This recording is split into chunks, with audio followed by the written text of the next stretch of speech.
Before foreign maps and empires, Africa thrived with its own wisdom and rhythm. Imagine vast savannas at dawn, rainforests alive with sound, and rivers carving the land, communities deeply connected to earth and spirit.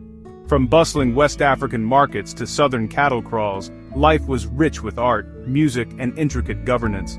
Knowledge lived in elders' stories, passed down in 1,000 tongues, each culture a vibrant thread in Africa's tapestry. Africans were astronomers, philosophers, healers, and artists, masters of the stars and seasons, secure in their identity. They saw themselves as part of a cosmic story, not lost or in darkness but guided by ancient wisdom. The spiritual and physical were intertwined. Every birth, harvest, and ritual held deep meaning. This is the Africa we must remember, not headlines and stereotypes, but a continent in profound conversation with the Creator. The story of God in Africa began long before missionaries, whispered in baobab leaves, echoed in the drumbeat. God was not foreign here, but a familiar, life-giving presence, as essential as the sun. Subscribe for Restored African History. Long before the word God arrived, Africans spoke to the Supreme Being in hundreds of languages. This wasn't a vague idea, it was a powerful, continent-wide belief in one Creator, source of all life. The Akan called him Onyame, the Yoruba Olodumare, the Kikuyu Ngai, the Zulu Nkulunkulu, different names, one universal Creator. Ancestors and spirits were respected, but always beneath the Supreme Being, who stood alone in power. This was not a godless land awaiting salvation. The conversation with God was already alive and sophisticated. Africans reasoned there must be a single, intelligent mind behind the order of the universe. The sun's rise, the seasons cycle, the miracle of life, these were seen as the Creator's fingerprints. The belief in one God was the rule, not the exception, woven into every culture. The Creator was the ultimate source, the final authority, and Africans had already found him. Their knowledge was deep, indigenous, and enduring. For Africans, the Creator was not just powerful, but the ultimate judge of right and wrong. Morality and justice were rooted in the Creator's character, not distant laws. Your actions, honesty, kindness, integrity, mattered to God, who watched and cared. Elders invoked the Creator in disputes, swearing oaths in his name, knowing he rewarded truth and punished lies. Justice was a divine principle, not just a human idea. No one was above it. God's compassion for the vulnerable echoed in proverbs and stories. He saw what human kings missed. This belief gave hope to the oppressed and warned the powerful all would answer to God. The Creator's laws shaped society. Truth, fairness, and compassion were sacred duties. Africans saw themselves as partners with God, maintaining order and goodness. Their morality was a response to the nature of the God they already knew. Belief in a personal Creator made prayer a daily natural act for Africans.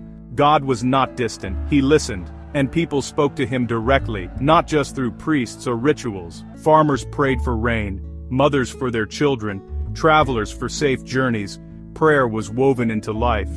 Praise names honored God's power and goodness before requests were made. Ancestors might be called for earthly matters, but the deepest needs went straight to the Supreme Being. This gave people hope and resilience, knowing they were never alone in hardship.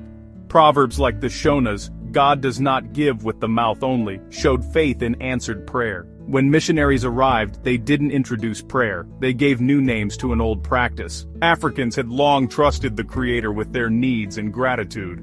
The language of prayer was already fluent, only the dialect changed. The connection to God was ancient and unbroken. The belief in a supreme Creator spanned all of Africa, uniting diverse peoples in a shared spiritual truth. From the Sahel to the Congo, from Ethiopia to the Cape, hundreds of societies independently reached the same conclusion: one Creator. The Igbo called him Chukwu, the Serarug, the Dinka Nyalik, the Oromo Waka, each name a rich theological concept. In the south, the Shona spoke of Mwari, the Tswana of Matamo, and even the San believed in a great sky god. This was not borrowed, it was indigenous, a testament to Africa's spiritual intuition. The sheer spread of this belief is staggering, a continental consensus. Long before colonization, Africa was united by the idea of one Creator.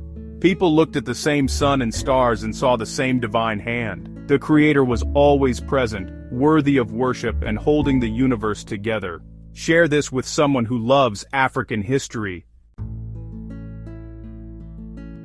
In the Congo Basin, the Bakongo called the Supreme Being Nzambi Mpungu Tulendo, God, the Highest, the Almighty. This belief predates European contact by centuries. Nzambi was Creator, King of Kings, source of all goodness and justice. Though distant, he was appealed to in times of crisis, his moral laws guiding society.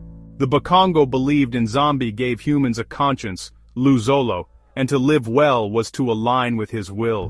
When missionaries arrived, they didn't invent a word for God, they found Nzambi already there. They simply attached the story of Jesus to the God the Bakongo revered. The foundation of faith was already strong, built by generations of African thinkers. Nzambi is proof of Central Africa's deep theological insight, long before the first Bible. The Creator's presence was not new, only the narrative changed. African spirituality had always recognized the Supreme Being. The story of God in Africa was ancient, profound, and enduring. European colonizers and missionaries didn't bring God to Africa, he was already known and worshipped. They brought new names, rituals, and a European lens, but often dismissed African spirituality as primitive. Missionaries used local names, Onyame, Ngai, Modimo, for the biblical God, admitting the concept already existed. Yet, instead of building on this foundation, they sought to replace Africa's spiritual systems. Rich traditions and wisdom were condemned, and people were taught to be ashamed of their heritage. To be a good Christian, Africans were told to abandon their identity and adopt European ways. Colonization didn't introduce the Creator, it tried to rebrand him and sever Africans from their spiritual roots. The essence of God remained, but the context and culture were radically changed. This created deep spiritual conflict, a tension between ancestral faith and a new religion claiming exclusive truth. The Creator's name changed, but his presence in Africa never did. The spiritual foundation was always there, waiting to be remembered. More African Creator stories coming. Despite colonial pressure, African spirituality was never erased, only suppressed and forced to adapt. Many blended Christianity with traditional beliefs, holding on to identity in secret. The spirit of African religion survived in stories, music, and respect for elders. The belief in a just Creator and a living spiritual world endured, even underground. Colonialism couldn't uproot a worldview nurtured for millennia, the roots were too deep. Traditional beliefs held a resonant truth, connection to Creator, land, and community. This truth provided meaning and comfort, even when condemned. Today, Africans are reclaiming their spiritual heritage, finding pride in ancient wisdom. The thread of faith was never broken, now it's being woven back, stronger than before. Africa's spiritual pulse never stopped beating. Subscribe for truth, history, and faith. The Bible itself affirms that God is not confined to one people or place, he is near to all who seek him. Africans, gazing at mountains and rivers, saw the Creator's hand and gave him names reflecting deep understanding. Their knowledge of God was not a mistake, but the natural result of seeking the divine. This history restores dignity and pride. African ancestors were wise, not ignorant. The connection to God began with the first Africans, not with missionaries. God walked with Africa long before the ships arrived, present in every joy, sorrow, and prayer. Onyame, Olodumare, and Nzambi, different names, same eternal Creator. Remembering this truth enriches faith and roots it in authentic history. God's story with Africa starts at creation, not colonization. The continent has always known the echo of its maker's voice. Thank you for watching.